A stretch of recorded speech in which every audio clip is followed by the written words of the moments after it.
Excellente question. Alors ça remonte du coup au début du lycée, lorsque j'avais un enseignant en sciences physiques qui a vraiment bouleversé la manière dont je pouvais à la fois concevoir ma représentation de l'univers, d'une part, et puis aussi le rapport que je pouvais avoir entre un enseignant et ses élèves. C'est vraiment un enseignant qui était à la fois extrêmement rigoureux, très pointilleux, très sévère même parfois, mais en même temps quelqu'un qui nous a transmis une richesse à la fois scientifique, académique et un amour pour cette matière absolument incommensurable. Et du coup, à partir de ce moment-là, j'ai su que si un jour je pouvais avoir cette opportunité-là, c'est vraiment le chemin que je choisirais. Il y a des souvenirs très joyeux, certains qui sont teintés d'amertume aussi. Il y en a un qui me revient tout de suite. Je suis en fin de deuxième année, je viens de passer les concours pour la première fois. Une année assez difficile, je pense qu'on y reviendra peut-être dans la suite, mais je n'obtiens pas du tout ce que je souhaitais. Je suis même très très loin de ce que je souhaitais obtenir. En lien d'ailleurs avec votre première question, là c'est effectivement moi ce que je voulais absolument, c'était les ENS, le concours le plus difficile à obtenir. Et effectivement, on était mais extrêmement loin. Et donc du coup, vraiment une amertume, une frustration de me dire, je suis très loin de mes rêves. Et puis un échange assez bref, de quelques minutes avec mon professeur de physique de l'époque, qui me dit, mais un, tu es encore jeune, et deux, tu as tout ce qu'il faut pour pouvoir y arriver. Il avait fait Normal Sup lui aussi. Il m'a dit, tu as absolument tout en toi, alors que j'étais vraiment très très loin. Hein. Tu as tout en toi pour pouvoir y arriver. Et le fait d'avoir cru en moi au moment où j'étais vraiment au fond du trou, vraiment, ça a rallumé une flamme qui m'a plus jamais quitté depuis. Et je l'en remercie encore aujourd'hui.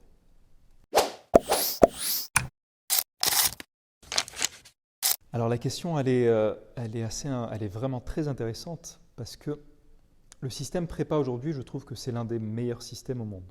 Dans le sens où c'est une école qui va vous permettre de vous trouver à la fois des leçons de vie, des informations sur vous-même, vous mettre dans des situations telles où vous êtes au pied du mur pendant une durée très longue, sur 2 ans, où vous êtes mis face à vos difficultés, à vos propres limites intellectuelles, physiques, psychologiques, morales. Et en même temps, vous allez forger à la fois une carapace, une capacité, une résilience qui va ensuite vous accompagner tout au long de votre vie. Donc c'est une école qui est absolument magnifique de ce point de vue-là.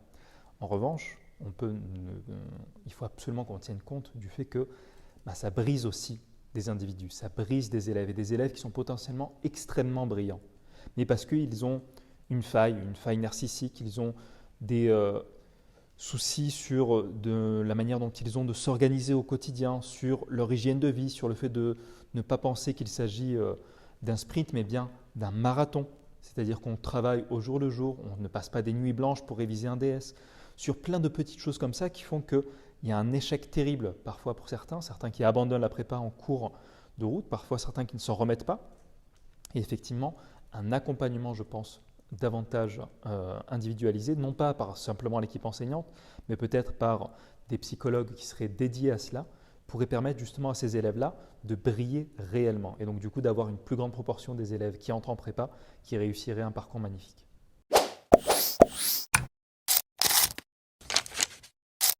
Tout d'abord de croire en ses rêves, de croire réellement en ses rêves, et ensuite de s'en donner les moyens, c'est-à-dire de se battre au quotidien. Parfois c'est difficile, parfois on ne sait pas quel chemin emprunter, parfois on est effectivement perdu, on est la tête dans le guidon, voire on a la tête sous l'eau. Mais à ce moment-là, il faut aussi ne pas hésiter à demander de l'aide. Demander de l'aide d'abord aux professeurs qui sont autour de nous, ils sont là pour ça. Demander de l'aide à ses camarades qui sont parfois d'un très bon soutien. Et puis ensuite, ne pas hésiter à aller chercher de l'aide également à l'extérieur pour pouvoir être accompagné au mieux. L'écho de quelques frustrations de prépa. Le fait de se dire, effectivement, j'avais des échanges avec mes camarades de prépa qui m'ont permis de comprendre un certain nombre de problèmes sur lesquels je butais. Des échanges avec mes professeurs, là aussi, mais je me remémore aussi un certain nombre de soirées, même d'innombrables soirées, où je suis seul face à ma feuille, face à un exercice, face à un point de cours, et je passe des heures à essayer de le comprendre, à essayer de le tourner dans tous les sens.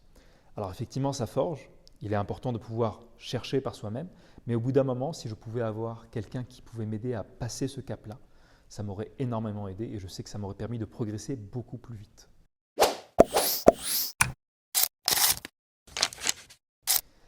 Alors le cadre d'IPSA, il est assez particulier parce qu'il est novateur en soi et il permet en même temps de concilier une nouvelle technologie et en même temps un enseignement qui lui est purement académique et j'allais dire presque conservateur. De ce point de vue-là, l'idée c'est vraiment d'aller cibler les questions que la plupart des élèves de prépa se posent. Lorsqu'on regarde un chapitre de maths, un chapitre de physique, il y a certaines notions qui passent pour 99% des élèves et puis il y a certaines pourcents où il y a des questions où 70% ça ne va pas pour 70% des élèves, pour 80% des élèves. Et on sait précisément, avec un peu d'expérience, qu'il y a ces questions qui reviennent inlassablement dans la bouche des élèves, dans la bouche des étudiants. On sait qu'il y a ces petits pics à passer dans les chapitres et c'est là-dessus que l'on se focalise au sein d'IPSA. Alors je dirais d'abord ses qualités académiques, le fait qu'il maîtrise effectivement les programmes. C'est très bien, c'est nécessaire, c'est super. Le fait qu'il puisse être un bon pédagogue, alors là aussi, qu'est-ce que ça signifie ? Je pense que vraiment le fait d'être un bon pédagogue, et c'est pour moi le cœur de la réponse à votre question, c'est le fait de ne pas oublier l'élève qu'on a été. Les failles, les difficultés qu'on a pu et qu'on a dû surmonter. Alors effectivement, après les années passées à étudier, à passer les concours de Normal Sup, de l'agrégation, puis ensuite d'avoir enseigné pendant des années ces programmes, les choses deviennent beaucoup plus triviales, je dirais. Et effectivement, les professeurs qui étaient en face de nous, les professeurs dans les classes préparatoires, pour eux, c'était absolument évident les choses. Et parfois, on oublie que ça ne l'est pas forcément. Et on a parfois du mal à se remettre à la place de ces étudiants. Et pour ça, il faut aussi se remémorer justement l'élève qu'on a été. Alors j'en ai une, effectivement. C'est l'œuvre de Tolkien, Le Seigneur des Anneaux, qui m'a accompagné pendant ces années de prépa, que ce soit le livre lui-même ou l'adaptation en trilogie. L'idée, c'était de se dire, la plus petite chose, la plus petite action peut changer le cours de l'histoire. Alors là, ce n'est pas le cours de l'histoire de l'humanité, mais tout simplement le cours de l'histoire de ma vie. J'ai un objectif qui me semble complètement indépassable, qui me semble un horizon insurmontable. Eh bien, au jour le jour, se souvenir que c'est chaque jour qu'il y a des petites batailles à gagner. Que chaque jour, il y a des petites batailles contre soi à gagner. Contre le fait de se dire, il faut que j'essaie de travailler un petit peu plus. Contre le fait de se dire, là, il faut que j'essaie plutôt de travailler un petit peu moins et que j'aille plutôt me coucher. Que je pense à bien me nourrir, que je pense à faire une activité sportive. Oui, mais là, je vais perdre du temps de travail. Oui, mais ce temps-là, je vais le gagner un peu plus tard. Toutes ces choses-là, ces petites batailles quotidiennes, c'est quelque chose que m'a apporté justement l'œuvre de Tolkien. Les plus petites batailles doivent se gagner.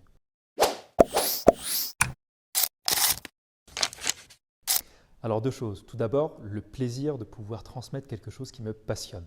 C'est vraiment deux matières, que ce soit les mathématiques ou les sciences physiques, qui sont deux matières que j'apprécie en tant que telles et que j'apprécie encore plus transmettre et enseigner.